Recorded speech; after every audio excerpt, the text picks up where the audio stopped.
Ye azili ogbole na loto. De manon jenu koni kumboye tozan me pon elo. Ime ekwe gevidan sen manze. Aduna moya le khoswo bu sen kona ye. Azili ogbole na loto. De manon jenu koni kumboye tozan me pon elo. Ime ekwe gevidan sen manze. Aduna moya le khoswo bu sen kona dodo. Agomado ikporonwa, agunfon wadago, boko ikporonu kongbe. Agomado ikporonwa, wese na agunfon wadago, boko ikporonu kongbe. Orofle na gbede, tunga o ma sokele mende, agbede we ganora si sena. Bon wa so songo e unche bo wa de koi. Kan yo mi bon so, aton lobo ma wo sin ran valodi, non dagbe Maria sin gbe we uno ho. Oran yo mi bo un so wazu puru pe mu le sin ran valodi odokuno wele wa na che ma khununa oran yo mi bo un so bo san kan ta ge kan to le sin ran valodi aduma ya khema si wa na che mi ma khunwe oran yo mi bo un so bo agungba lo pon le sin ran valodi oran sina le do le sin gbe uno ho oran yo mi bo un so bo oran sina gan le sin gbe ran di ero gbe che wa na gbe ran mi oran yo mi bo un so bo ado konu gbede le sin ran valodi agunon kan kwe obio oran yo mi bo un so bo oran sino wi se le sin ran valodi agbangba fi ogbe adaji wa na gbe ran mi lo oran yo mi bo un so bo oran sino wi pe le sin ran valodi agunon kan kwe obio lo boda zili ogboli na loto di manon jenu koni kun boye to zan me pon ero. Ime ekwe gevidan sen manze. Aduna moya le khoswo sen kona lo. Edo kayo la gun fon solo.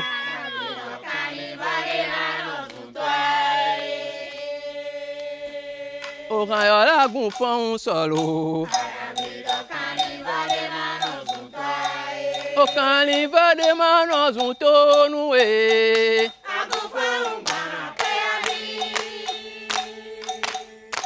O califa de manos un to o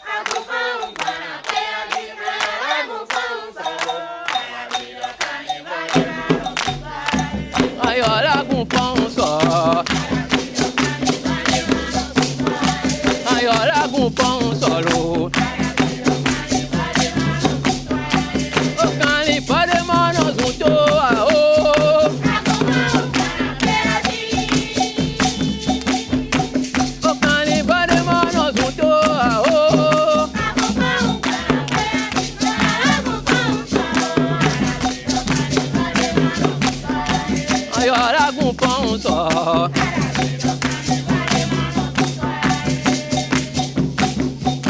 o amena gupon yani ero o amiwa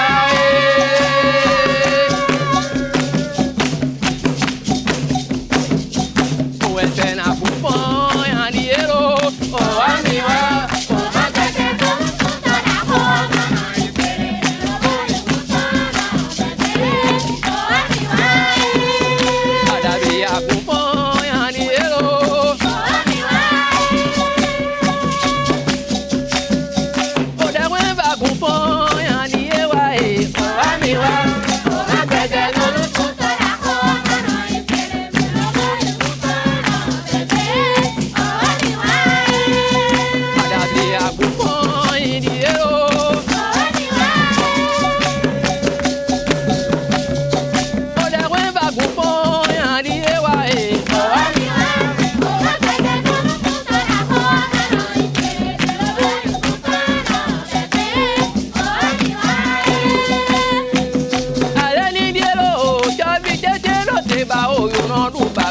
ye are ni e wa apetaro to la ora ina ko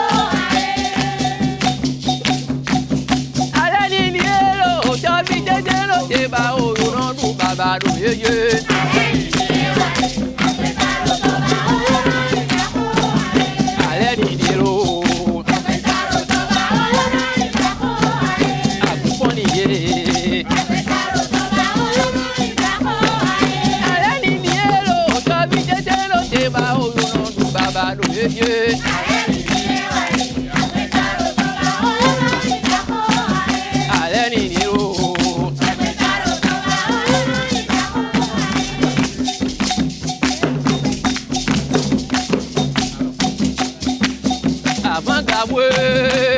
chukuje irelo obere no doni la mo ola ti e kubo iola no igae o ti jabo kundo bo pepe ti jabo kundo bo pepe tegbe jizo bolande ma mo fide una to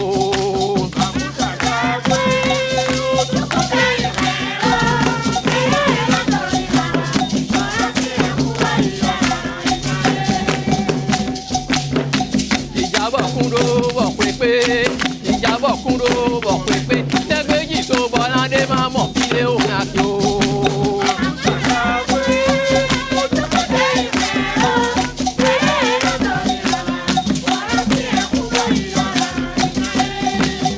àbágrabo.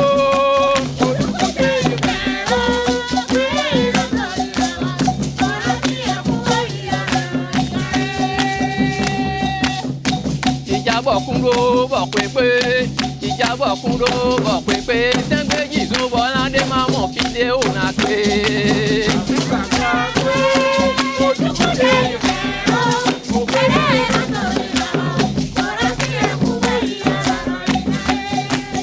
àbágrabo.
Lleguen a hacer buena llegada,